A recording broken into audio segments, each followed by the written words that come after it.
ana wong iku jimak bojone ning wulan Ramadan. Rino. Napa? Rino. Hukumnya piye? Jimak bojo ning Ramadan hukumnya batal ora? Batal. Pinter pinter separo lah. Kemudian jimak bojo ning wulan Ramadan tuh hukumannya berat. Yaitu kafaronya selain kodok harus merdekakan budak atau puasa 2 bulan berturut-turut. Kalau ndak memberi makan orang 60 orang miskin, satu miskin untuk orang satu mut. Pokoknya berat hukumannya. Disebut tidak kubro. Rungokno. Lalu menurut Imam Syafi'i, pelanggaran dengan sanksi seberat itu adalah hanya untuk jima. Jika kalau kamu batal lewat makan, ya tidak kena hukuman seberat itu karena makan tidak jima ya tidak makan. Cara cangkem elek wis suwe bah nang jima ra makan ra jima. Cara cangkem elek. Mergo jima dianggap terlalu seru, meskipun halal dianggap seru. Cek kurang ajar poso-poso batal mau demi jima bojone. Ya tentu iki contoh bojo ayu, bojo elek wis ora kepikiran. Ya coba bayangno mosok lho Gus, ngempet sedina ra kowe bojomu elek dadi ra bayangno. Kowe kok coba bayangno ambek awakmu to. Iki bayangno iku wong Arab mangane daging ke mangane mendoan. Mendoan tempe kamane. Apa sing tahu apa bacem yo? Tahu susur terus apa? Jadah terong yo mesti subhanallah. Ora iso dikiyasno. Wis mangane mendoan bojone elek ora ngarah kecelakaan ngono. Iku bayangno wong Arab mangane daging bojone. Ayo. Wes Mustafa khusuk lah cara wong Arab sing ayu banget lho. Wes ora iso ngempet tak jamin. Posisi gelem halal. Jadi kok coba yang awakmu dhewe sing mangane napa? Mendoan tahu susur jadah. Iku ora serepen nek sak apik. Kula pertama mangan jadah iku kaget. Kula niku kan rada kiai lho. Rada kiai iku nak mangan niku golek sing gampang. Bar jadah tak pangan kelet kabeh bingung. Sesuai ning Jogja kulino kan. Aku dhisik ora kulino mangan yang seperti itu. Sesuai saiki kulino. Alhamdulillah ora tau keleleden. Pertama keleleden. Aneh cara daerah kula kan apa? Aneh. Pomene jenenge jadah kok elek. Ora apa maknane jadah. Jenenge tok sing elek, rasane enak. Maksudnya jadah ketan sing enak ora mbok terusno. Terus musuh zaman hoax ini bahaya nek gak diterangno detail. Rungokno tenan iki tak latih alim ya, mergo ilmu barokah. Kula nu untuk barokah ulama-ulama sing mun kabundut maupun sing ijek sugeng. Kemana?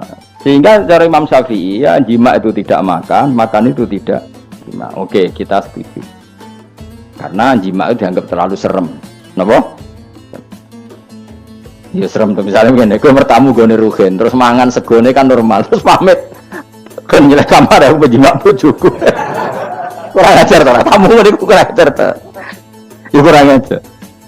Tapi cara pikiran Imam Malik, ini mazhab Maliki. Kenapa hukumannya seberat itu? Kenapa hukumannya seberat itu? Karena hadku hurmati Ramadan min ghairi udrin syar'iyyan. Melecehkan Ramadan, tidak menghormati harkat Ramadan dengan tanpa udzur yang syar'i.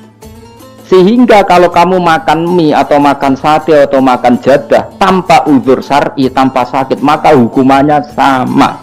Karena dianggap melecehkan Ramadan tanpa udzur syar'i. Imam Malik cara berpikir, memangnya jima bojo statusnya haram kan tidak zina. Jima bojo status halal apa haram? Halal, bedanya apa dengan makan? Kejima lebih mangan bedanya apa dalam hukum halalnya? Sama kan?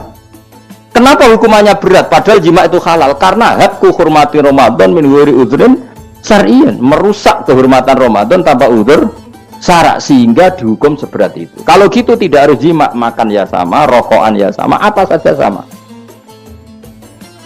Paham ya?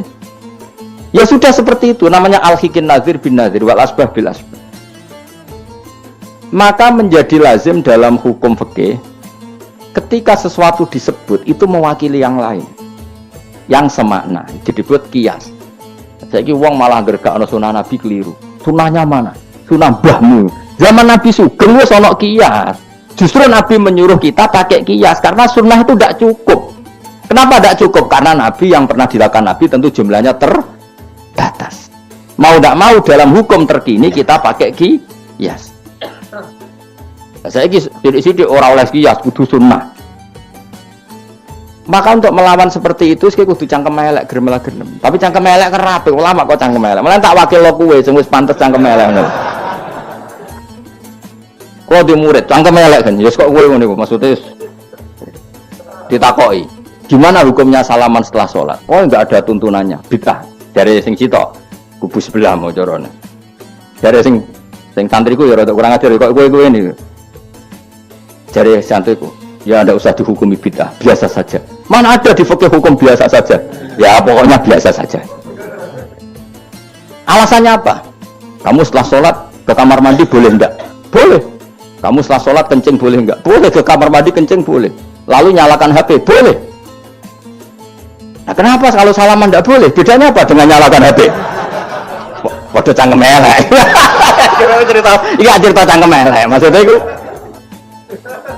akhirnya satu-satu yo satu-satu. Lah kula sebagai kecelok wong alim do takok aku, dua-duanya takok. Cara jenengan sepundi? Padha nganggure ya meneh. Lah kok saged Gus ning dinggon argumentasi hukum kok ketemu pangeran debat, ben pangeran sing mutusno. Karena niku sepodo lucune. Padha lucune lho wong padha nganggure debat ngono lha opo? Nek kowe wong parek pangeran, bar salat ben nguyu timbang nguyu ning masjid. Sing kepengin salaman nggih monggo salaman. Ora mbek wong ayu mbek Rugen Mustofa ndak. Ape sahabat nang padha. Ya monggo. Tapi jagungan nggih monggo. Wis biasa wae. Sementing nak bar salat bar salam wis aja salat meneh. Engko salat bak dia. Jadi dulu Nabi malah nak bar salat mesti omong-omongan. Mergo kesunatane memisah salat fardu dan salat sunat. Maka lakukan sesuatu. Di antaranya merubah tempat duduk atau ngendikan. Jadi dulu itu enggak terikat. Ayo, ngono iku jenenge qiyas. Kalau kamu bersolat, boleh enggak kamu setelah sholat nyalakan HP? Ya boleh. Boleh enggak setelah sholat nge-SMS orang? Ya boleh. Kok enggak dihukumi bid'ah? Kenapa salaman tok yang tersangka? Nah, itu qiyas. Tapi kalau terus mendingin berhubung sama-sama enggak ada dalilnya, milih yang enggak salaman. Tepaan pinggirnya kira cocok. Ya, tapi ada ngono jujur. Yang ngene enak cocok salaman, ora cocok ora usah. Malah angel meneh kan hukum ngono kan.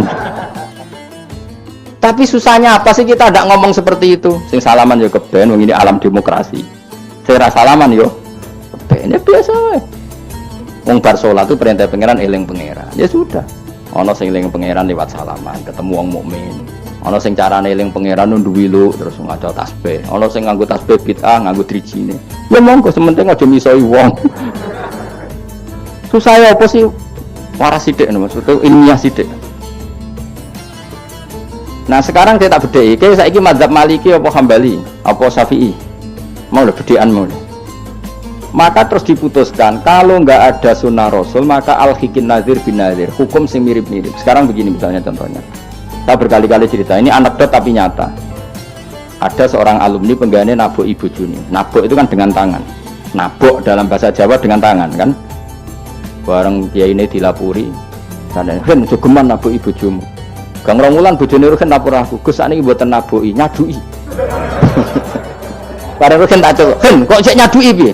Jare sing haram naboki Gus. Sakniki tak leh nyaduki. Terus aku mending ngene, yo aja nyaduki. Gang Romulan bojone lapor, sakniki ngidoni. Hanya karena terjebak tekstual, apa? Tekstual. Berhubung naboi tidak nyadui, kalau naboi haram nyadui mesti haram, itu terjebak apa? Tekstual. Coba kalau dia waras sedikit, makna haram naboi itu menyakiti. Saya ulang lagi, makna haram naboi itu maka nyadui juga sama, ngidoni juga sama, ngember nganti utang-utang tonggo yo sama, karena itu sakit loh perempuan utang-utang. Pemilih di cerdas ngono. Terus takoi, sunnah Rasulnya mana? Bar saiki.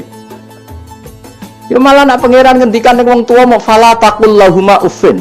Jangan katakan hus, terus dia mendingin jancuk Bapak. Loh, kok muni jancuk? Kan tidak uffin. Waras to ora wong sing muni-muni. Kowe sing muni ora lho. Maka sebetulnya zaman Nabi itu sudah ngendikan al-hikin nazir benar deh. Sehingga kalau orang tua haram dikatakan hus, maknanya haram itu yang maknanya sejenis maka sah. Jadi mulai dulu kias itu ada, meskipun ya tentu jangan kebablasan. Yang tanpa ilmu itu kias yang kebablasan. Maka ini penting sekali ngaji. Nah, para delegasinya Rasulullah dulu dibekali gitu. Sayyidina Ali ditanya, terus kaidahnya yasiru wala tu'asiru basiru wala tunafiru. Bikin mudah, bikin ceria, jangan bikin susah. Bikin gembira, jangan bikin susah. Mulane kalau ngaji seneng guyon. Perkara ini kowe wis sumpek nang omah, rai-raimu wis rai sumpek. Lah wis sumpek nang nggon ngaji, disumpekno pisan. Kan sumpek double. Stres malah ngel-ngel wong. Jadi tidak guyon nae ben rileks, lali utang sejenak, napa? Mereka nak dawe Nabi jelas basiru beri berita gembira. Ya, soalnya teko ngaji ra paham lah swarga, soalnya kayak berita gembira. Tenan ora sok mben kok. Cocokane sok mben. Ya agak